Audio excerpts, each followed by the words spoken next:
Hello दोस्तों, स्वागत है आपका जीएसआईक्यू एजुकेशन के इस यूट्यूब चैनल पे। तो ये एनसीईआरटी साठ संग्रह में आज हम लोग जो करेंगे इस वीडियो में हम लोग इंडियन पॉलिटी का एक बहुत ही अच्छा टॉपिक है राष्ट्रपति। इससे संबंधित सारे प्रश्नों को देखेंगे। इसके पहले भी एपिसोड को इंडियन पॉलिटी का अपलोड किया गया है। उसको अगर देखना चाहते हैं तो डिस्क्रिप्शन बॉक्स में जाइए, वहाँ पे लिंक मिल जाएगा। डायरेक्ट प्लेलिस्ट से आप लोग उसको देख करके उसका लाभ उठा सकते हैं। ये जो प्रश्न है ये आपको बीपीएससी एनटीपीसी हो गया या फिर यूपीएससी हो गया या फिर जो भी जीएस, जिस एग्जाम में जीएस पूछे जाते हैं उसमें ये आपके लिए बेनिफिट है। ओके, तो आप इसको 1 से 2 बार देखिए और अच्छा लगे तो इसको शेयर कीजिए। और चैनल पे नए हैं तो वीडियो स्टार्ट करने से पहले ये बोलना चाहेंगे कि चैनल पे नए हैं तो इसको सब्सक्राइब कर लीजिए, बेल आइकन को प्रेस कर लीजिएगा और टेलीग्राम के लिंक को आप लोग क्या कीजिए कि ज्वाइन कर लीजिए। वहाँ पे बहुत सारे अपडेट आपको मिलते रहेंगे। ठीक है, तो चलिए बिना देरी किए हुए शुरू करते हैं। आज का जो ये इंडियन पॉलिटी का टॉपिक है बहुत ही शानदार टॉपिक, राष्ट्रपति। ठीक है, तो इस देखेंगे हम राष्ट्रपति से संबंधित प्रश्न क्या होता है। आप लोगों को पता है कि संसद के जो संसद जो है वो 3 चीज़ों से मिलकर के बनता है। जो संसद होता है, ठीक है, वो 3 चीज़ों से मिलकर के बनता है। एक राज्यसभा, एक लोकसभा और एक प्रेसिडेंट। ठीक है, ये तीनों संसद के क्या होते हैं कि संसद के ये मतलब फॉर्म, संसद के सबसे ये मेन स्तंभ होते हैं। ठीक है, तो इसमें जो संसद में हम लोग आज पढ़ेंगे क्या, प्रेसिडेंट पढ़ेंगे, राष्ट्रपति पढ़ेंगे। ठीक है, तो चलिए देखते हैं कौन कौन से महत्वपूर्ण प्रश्न है। तो राष्ट्रपति पद की अर्हताएं यानी कि क्वालिफिकेशन क्या है, राष्ट्रपति कौन बन सकता है। तो इसका जो विवरण दिया गया वो अनुच्छेद 58 में दिया गया है। तो भारत का नागरिक होना चाहिए। न्यूनतम उम्र जो है उसकी मिनिमम जो है 35 साल, 35 साल से कम की उम्र, 35 वर्ष से कम की उम्र की आयु को मतलब ये राष्ट्रपति नहीं बन सकता। ओके, लोकसभा का सदस्य निर्वाचित होने की योग्यता हो। जो भी मतलब लोकसभा का जो मेंबर होता है उसका जो मतलब निर्वाचित होने के जो भी उसका क्वालिफिकेशन मतलब क्वालिटी होता है, क्वालिफिकेशन होता है, क्राइटेरिया होता है, वो होना चाहिए। किसी लाभ के पद पर ना हो, मतलब कि ऑफिस ऑफ द प्रॉफिट क्या वो ना नहीं हो। ठीक है, आगे देखते हैं कि भारत में राष्ट्रपति का निर्वाचन जो होता है किस प्रकार होता है। ये बहुत बार पूछा जाता है। तो अप्रत्यक्ष मतदान से होता है, इनडायरेक्ट वोटिंग होता है। कैसे, तो इनडायरेक्ट में होता है अनुपातिक प्रतिनिधित्व से एकल संक्रमणीय मत पद्धति के द्वारा। ठीक है, आगे देखते हैं कि भारत के राष्ट्रपति के चुनाव में मतदान कौन करता है। तो इसमें राज्यसभा के मेंबर करते हैं, लोकसभा और राज्यों व केंद्र शासित प्रदेशों की विधान सभाओं के निर्वाचित सदस्य यानी कि इलेक्टेड मेंबर्स ही करते हैं। कौन कौन, तो सबसे पहले राज्यसभा के सदस्य करेंगे, लोकसभा के सदस्य करेंगे और स्टेट और जो भी यूनियन टेरेटरी है, केंद्र शासित राज्यों के जो विधान सभाओं में जो एमएलए जो होते हैं, ठीक है, एमएलए वो लोग इलेक्टेड लोग करते हैं। ओके, एमएलसी नहीं, इसमें एमएलसी भाग नहीं लेता। आप लोग याद रखिएगा, एमएलसी यानी विधान परिषद के सदस्य भाग नहीं लेते हैं। ओके, नेक्स्ट देखते हैं कि भारत के राष्ट्रपति उम्मीदवार के प्रस्ताव का अनुसमर्थन कम से कम कितने सदस्यों द्वारा किया जाना चाहिए। तो 50 निर्वाचकों के द्वारा किया जाना चाहिए। मतलब 50 निर्वाचक बोलेंगे कि हाँ मतलब ये राष्ट्रपति के उम्मीदवार होंगे, तभी मतलब वो राष्ट्रपति का उम्मीदवार प्रस्ताव का अनुसमर्थन होगा। ठीक है, राष्ट्रपति के में निर्वाचन का चुनाव जो होता है, राष्ट्रपति में भारत में राष्ट्रपति का चुनाव एकल हस्तांतरणीय मतपत्र यानी कि सिंगल ट्रांसफरेबल वोट सिस्टम के द्वारा किया जाता है। राष्ट्रपति के निर्वाचन में किसी राज्य का मुख्यमंत्री किस स्थिति में मतदान करने के लिए पात्र नहीं होगा। तो यदि वह राज्य विधानमंडल में उच्च सदन का सदस्य हो तब वो क्या होगा कि मतलब मुख्यमंत्री जो हो मतदान करने के लिए पात्र नहीं होगा। ठीक है, राष्ट्रपति कौन राष्ट्रपति के निर्वाचक मंडल का तो है, परंतु वह उसके महाभियोग में भाग नहीं लेता। तो राज्यों की विधानसभा जो है उसके महाभियोग में भाग नहीं लेता है। महाभियोग की प्रक्रिया लोकसभा और राज्यसभा के मेंबर ही करते हैं। राष्ट्र संसद अथवा विधानसभा का कोई सदस्य राष्ट्रपति निर्वाचित हो सकता है, परंतु उस पर क्या शर्तें हैं। तो निर्वाचित होने के उपरांत तो अपनी सदस्यता उसको छोड़नी होगी। संसद के लिए राष्ट्रपति का अभिभाषण कौन तैयार करता है। तो केंद्रीय मंत्रिमंडल तैयार करता है। नेक्स्ट देखते हैं कि नेक्स्ट है कि राष्ट्रपति की मृत्यु पदत्याग अथवा हटाए जाने की जो मतलब हटाए जाने पर पद की जो रिक्ति है, वैकेंसी ऑफ पोस्ट है, 6 माह का समय सीमा के भीतर भरना होता है। ठीक है, भारत के राष्ट्रपति चुनाव में उत्पन्न विवाद का निपटारा कौन करता है। सर्वोच्च न्यायालय करता है। ऑप्शन में आपको इलेक्शन कमीशन भी आएगा, तो इलेक्शन कमीशन नहीं होगा। ठीक है, ये होगा सर्वोच्च न्यायालय यानी कि सुप्रीम कोर्ट। ओके, भारत के राष्ट्रपति को उसके कार्यकाल की समाप्ति से पूर्व किस प्रकार पद से हटाया जाता है? तो महाभियोग यानी कि इम्पीचमेंट के द्वारा क्या किया जाता है? राष्ट्रपति को हटाया जाता है। ओके, भारत के राष्ट्रपति को उसके पद से हटाने का अधिकार किसे प्राप्त है? तो संसद को प्राप्त है। आगे देखते हैं आगे प्रश्न क्या है। तो संघ की कार्यपालीय शक्तियां किस अनुच्छेद के अंतर्गत राष्ट्रपति में निहित है? तो अनुच्छेद 53 में निहित है। अनुच्छेद 61 कहता है कि राष्ट्रपति पर महाभियोग संसद के किस सदन द्वारा प्रारंभ किया जा सकता है? तो संसद के किसी भी सदन के द्वारा, जो चाहे वो लोकसभा हो चाहे राज्यसभा हो, ये क्या करता है कि ये उस पर महाभियोग कर सकता है। भारतीय संविधान का कौन सा अनुच्छेद राष्ट्रपति पद के लिए पुनः निर्वाचन की पात्रता निर्धारित करता है? तो अनुच्छेद 57 करता है। नेक्स्ट देखेंगे कि राष्ट्रपति को कोई भी विषय पुनर्विचार के लिए मंत्रिपरिषद को वापस भेजने का अधिकार किस संविधान संशोधन द्वारा प्रदान किया गया है? तो 44वें संविधान संशोधन के द्वारा प्रदान किया गया है। भारतीय संविधान के किस अनुच्छेद के अंतर्गत राष्ट्रपति संसद के दोनों सदनों द्वारा पारित किसी विधेयक पर अपनी स्वीकृति रोक सकते हैं? तो अनुच्छेद 111 के द्वारा। किस अनुच्छेद के अंतर्गत राष्ट्रपति कुछ आकस्मिकताओं में मतलब इमरजेंसी में राज्यपाल के कार्यों को निर्वहन हेतु बंद कर सकता है? तो अनुच्छेद 160 में कर सकता है। ओके, आगे देखते हैं राष्ट्रपति से संबंधित कुछ महत्वपूर्ण यहाँ पे अनुच्छेद दिए गए हैं, इसको याद रखना जरूरी है, एग्जाम में पूछे जाते हैं। पहला अनुच्छेद 52, तो भारत का एक राष्ट्रपति होना चाहिए। अनुच्छेद 53 में संघ की कार्यपालिका शक्ति जो है, ठीक है। अनुच्छेद 54 कहता है राष्ट्रपति का निर्वाचक मंडल। अनुच्छेद 55 राष्ट्रपति के निर्वाचन की रीति। अनुच्छेद 56 राष्ट्रपति की पदावधि। अनुच्छेद 57 पुनर्निर्वाचन के लिए पात्रता। अनुच्छेद 58 राष्ट्रपति निर्वाचित होने के लिए अर्हताएं। अनुच्छेद 59 जो होता है राष्ट्रपति पद के लिए शर्तें होता है। अनुच्छेद 60 जो है राष्ट्रपति द्वारा शपथ या प्रतिज्ञान। अनुच्छेद 61 जो होता है राष्ट्रपति पर महाभियोग चलाने की जो प्रक्रिया होती है उसको होता है।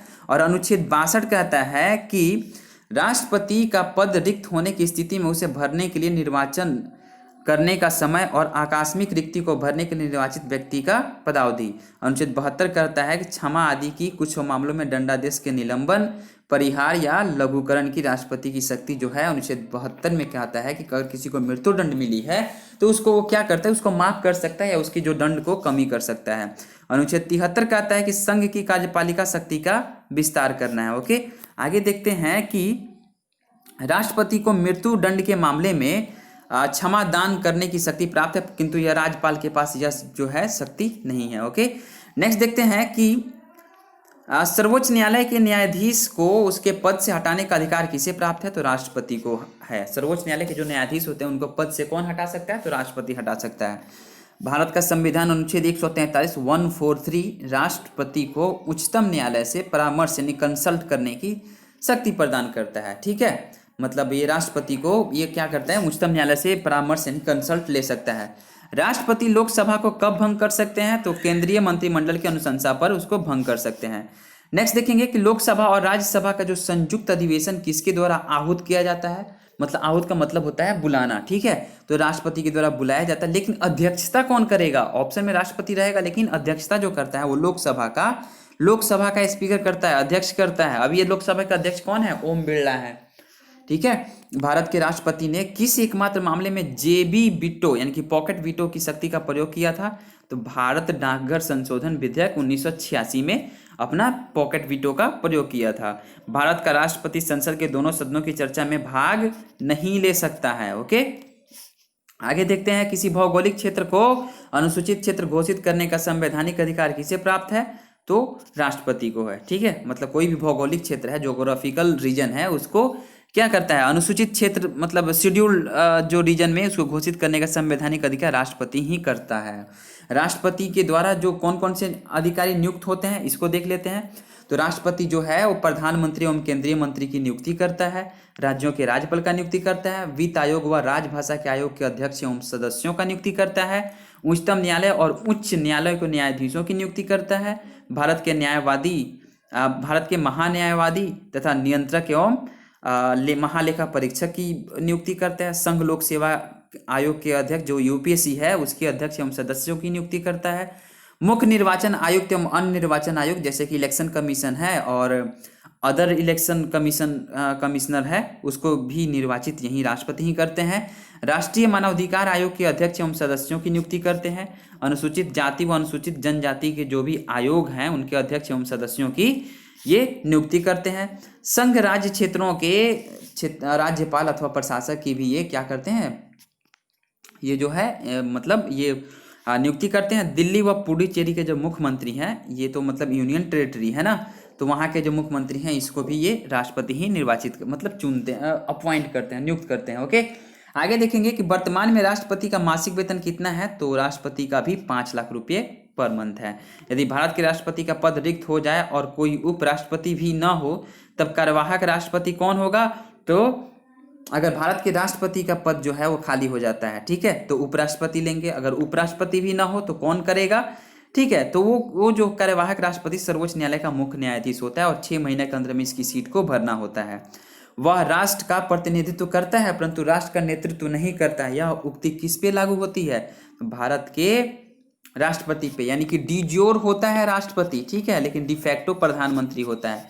राष्ट्र का प्रतिनिधित्व करता है, जैसे कि भारत एक राष्ट्र है तो नेशन का प्रतिनिधित्व कौन करेगा, और नेशन का प्रतिनिधित्व, ठीक है, प्रतिनिधित्व में मतलब उसका वो प्रतिनिधित्व करेगा कौन, राष्ट्रपति करेगा, लेकिन नेतृत्व जो है वो प्रधानमंत्री करते हैं। ओके, भारत के राष्ट्रपतियों में कौन बिहार का राज्यपाल रह चुका था, तो डॉक्टर जाकिर हुसैन और श्री रामनाथ कोविंद जो हैं वो अब मतलब भारत के राष्ट्रपति जो राज्यपाल रह चुके थे। ओके, आगे देखते हैं कि राष्ट्रपति के पश्चात पर्यंत जो है पद धारण करने वाले अधिकारी कौन कौन होते हैं, तो संघ के मंत्री यूनियन मिनिस्टर होते हैं, राज्यों के राज्यपाल होते हैं, भारत का महान्यायवादी जिसको हम लोग एजी बोलते हैं, मतलब भारत का अटॉर्नी जनरल जो मतलब कानूनी सलाहकार होते हैं, वो उनको क्या करता है, उनके पश्चात पर्यंत, राष्ट्रपति के पश्चात पर्यंत पद धारण करने वाले अधिकारी हैं, पदाधिकारी हैं।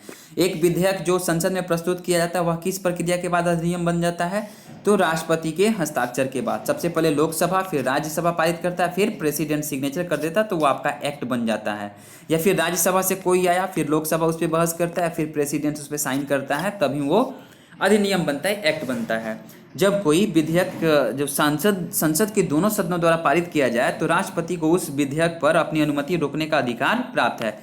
कोई भी विधेयक है संसद के दोनों सदनों में पारित कर दिया जाए, ठीक है, दोनों सदनों में मान के चलिए कि पारित हो गया, और राष्ट्रपति क्या करेंगे कि उस पर अपनी मतलब अनुमति रोक सकते हैं उसको, ठीक है, भेजते हैं 14 दिन मतलब समय रहता है, मतलब वो वापस भेज देते हैं कि इस पर संशोधित कीजिए। अगर फिर दोबारा दोनों से पारित हो जाए, लोकसभा और राज्यसभा दोबारा पारित करके भेज दे राष्ट्रपति को, तो 14 दिन के बाद में वो स्वतः लागू हो जाता है क्योंकि दोबारा हुआ है। ओके, निर्विरोध रूप से चुने गए भारत के प्रथम राष्ट्रपति कौन थे, तो नीलम संजीव रेड्डी थे।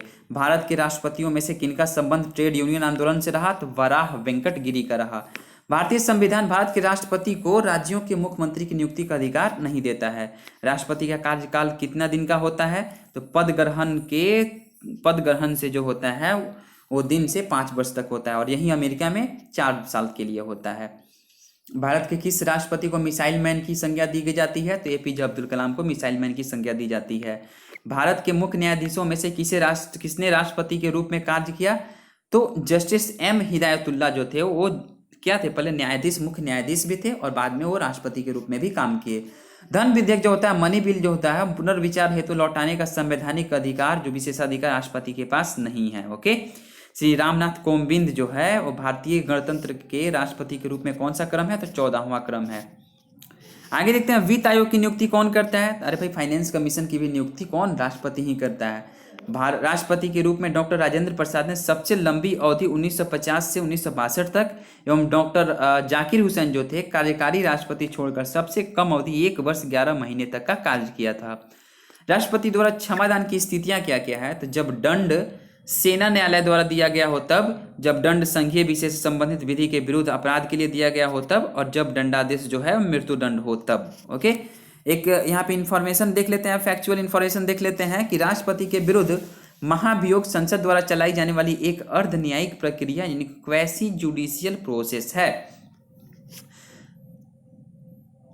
इसी बहाने हम उपराष्ट्रपति से भी संबंधित प्रश्नों को देख लेते हैं। उपराष्ट्रपति जो भारत के जो उपराष्ट्रपति है वो उनका निर्वाचन कैसे होता है, इनसे संबंधित जो भी प्रश्न है, क्या क्या कार्य है, क्या क्या अहर्ताएं हैं उनकी, तो उसको भी बारे में हम लोग देख लेते हैं। भारत के उपराष्ट्रपति के निर्वाचक मंडल में कौन कौन से सम्मिलित है, तो संसद के दोनों सदनों के सभी निर्वाचित संसद के दोनों सदनों के सभी निर्वाचित एवं मनोनीत नॉमिनेटेड सदस्य, ठीक है, दोनों सदनों, संसद के ही दोनों सदन, संसद के दोनों सदन लोकसभा और राज्यसभा, ऊपरी सदन को राज्यसभा बोलते हैं, निजी सदन को लोकसभा बोलते हैं। ओके, ठीक है। नेक्स्ट देखते हैं कि भारत के, थोड़ा सा जूम करते हैं, भारत के उपराष्ट्रपति को पद से हटाने यानी डिसमिस संबंधी जो प्रस्ताव संसद के किस सदन में लाया था? तो केवल राज्यसभा में उपराष्ट्रपति को जो पद से हटाने की जो प्रक्रिया केवल राज्यसभा में ही लाया जाता है, लोकसभा में नहीं। राष्ट्रपति के निर्वाचन के समान ही उपराष्ट्रपति के निर्वाचन से संबंधित सभी विवादों के समान समाधान का अधिकार उच्चतम न्यायालय को प्राप्त है तथा उसका निर्णय अंतिम होता है। राज्यसभा का सभापति कौन होता है? तो उपराष्ट्रपति होते हैं। ओके, अब यहाँ पे देखेंगे उपराष्ट्रपति से संबंधित कुछ अनुच्छेद है, ठीक है, और विषय वस्तु है, ठीक है। तो अनुच्छेद 63 कहता है कि भारत के लिए एक उपराष्ट्रपति का प्रावधान होगा। अनुच्छेद 64 कहता है कि उपराष्ट्रपति का राज्यसभा का पदेन सभापति होना। अनुच्छेद 65 कहता है कि उपराष्ट्रपति द्वारा राष्ट्रपति के पद में आकस्मिक रिक्तियों अथवा उसकी अनुपस्थिति में राष्ट्रपति के जो कर्तव्यों का निर्वहन करना है। 66 कहता है कि उपराष्ट्रपति का निर्वाचन है। 67 कहता है कि उपराष्ट्रपति का कार्यकाल है। 68 कहता है कि उपराष्ट्रपति के पद की रिक्ति पूर्ति के लिए चुनाव का समय निर्धारण तथा आकस्मिक रिक्ति की पूर्ति के लिए चुने गए व्यक्ति का कार्यकाल। ओके, नेक्स्ट देखते हैं 69 जो कहता है वो कहता है क्या? उपराष्ट्रपति द्वारा शपथ या प्रतिज्ञान लेना। अनुच्छेद 70 कहता है कि अन्य आकस्मिकताओं में राष्ट्रपति के कर्तव्यों का निर्वहन करना। और 71 कहता है उपराष्ट्रपति के चुनाव संबंधी अथवा उसे संबंधित विषय को इसमें अनुच्छेद 71 में रखा गया है। नेक्स्ट देखते हैं कि भारत में उपराष्ट्रपति कौन कौन रहे, उनका पदावधि देखेंगे, हम क्रम संख्या देखेंगे, नाम देखेंगे, ठीक है। तो डॉक्टर सर्वपल्ली राधाकृष्णन जो थे वो 1952 से 1962 तक थे। डॉक्टर जाकिर हुसैन 1962 से 1967 तक थे। वराहगिरी वेंकट गिरी जो थे 1967 से 1969 तक थे, ठीक है। श्री गोपाल स्वरूप पाठक जो थे 1969 से 1974 तक थे। श्री बी.डी. जती जो थे 1974 से 1979 तक। न्यायमूर्ति मोहम्मद हिदायतुल्लाह जो थे 1979 से 1984 तक रहे। श्री आर वेंकट रमन जो रहे 1984 से 1987 तक रहे। डॉक्टर शंकर दयाल शर्मा जो रहे 1987 से 1992 तक रहे। श्री के.आर. नारायणन जो रहे 1992 से 1997 तक रहे। श्री कृष्णकांत जो थे वो 1997 से 2002 तक रहे। आगे देखते हैं श्री भैरव सिंह शेखावत जो थे वो 2002 से लेकर के 2007 तक रहे। डॉक्टर हामिद अंसारी जो हैं जो 2007 से लेकर के 2017 तक रहे। और श्री एम वेंकैया नायडू जिसको मुप्पा वरापू वेंकैया नायडू के नाम से जाना जाता है, ये हमारे 2017 से लेकर के अभी तक उपराष्ट्रपति बने हुए हैं। वर्तमान में भी यही वेंकैया नायडू ही उपराष्ट्रपति हैं। और राष्ट्रपति कौन है? श्री रामनाथ कोविंद है। किस सदन की अध्यक्षता ऐसे व्यक्ति द्वारा की जाती है जो उस सदन का सदस्य नहीं होता है? तो राज्यसभा उपराष्ट्रपति जो होते हैं वो जो राज्यसभा के सदस्य नहीं होते हैं, लेकिन राज्यसभा के जो उपसभापति जो होते हैं वो उपराष्ट्रपति होते हैं, ठीक है। राष्ट्रपति की मृत्यु, त्यागपत्र अथवा हटाए जाने की स्थिति में राष्ट्रपति का पदभार कौन सबसे पहले ग्रहण करेगा? तो उपराष्ट्रपति ग्रहण करेगा। भारत में उपराष्ट्रपति के पद से संबंधित प्रावधान अमेरिका के संविधान से लिए गए हैं, यूएसए के संविधान से लिए गए हैं। राष्ट्रपति या उपराष्ट्रपति जो है किसी के भी निर्वाचन में राज्य अथवा संसद के किस सदन के सदस्य में भाग नहीं लेते हैं, तो राज्य विधान परिषद के सदस्य इसमें भाग नहीं लेते हैं, ठीक है। भारत का राष्ट्रपति अपना त्याग पत्र किसको संबोधित करके देता है? तो उपराष्ट्रपति को देता है। यहाँ पे उपराष्ट्रपति और राष्ट्रपति की मतलब पद की तुलना की गई है, तो इसको देख लेते हैं एक बार। तो राष्ट्रपति जो है ये लोकसभा सदस्य बनने की योग्यता रखता है। ये है उपराष्ट्रपति राज्यसभा सदस्य बनने की योग्यता रखता हो। राष्ट्रपति जो है राष्ट्रपति के निर्वाचक मंडल में संसद के दोनों सदनों तथा राज्य विधानसभाओं को निर्वाचित सदस्यों के साथ साथ दिल्ली एवं पुदुचेरी के विधानसभा के निर्वाचित सदस्य भी शामिल होते हैं। एक बार फिर से, राष्ट्रपति के निर्वाचक मंडल में संसद के दोनों सदनों तथा राज्य विधानसभाओं के निर्वाचित सदस्यों के साथ साथ जो दिल्ली एवं पुदुचेरी के जो विधानसभा के निर्वाचित सदस्य भी इसमें शामिल होते हैं। और इसमें उपराष्ट्रपति के जो निर्वाचक मंडल में संसद के दोनों सदनों के सभी सदस्य मनोनीत एवं निर्वाचित शामिल होते हैं। इसमें राज्यों के राज्यों के विधानमंडल के सदस्य सम्मिलित नहीं होंगे। ओके, राज्यों के विधानमंडल और विधान परिषद के सदस्य जो हैं शामिल नहीं होंगे।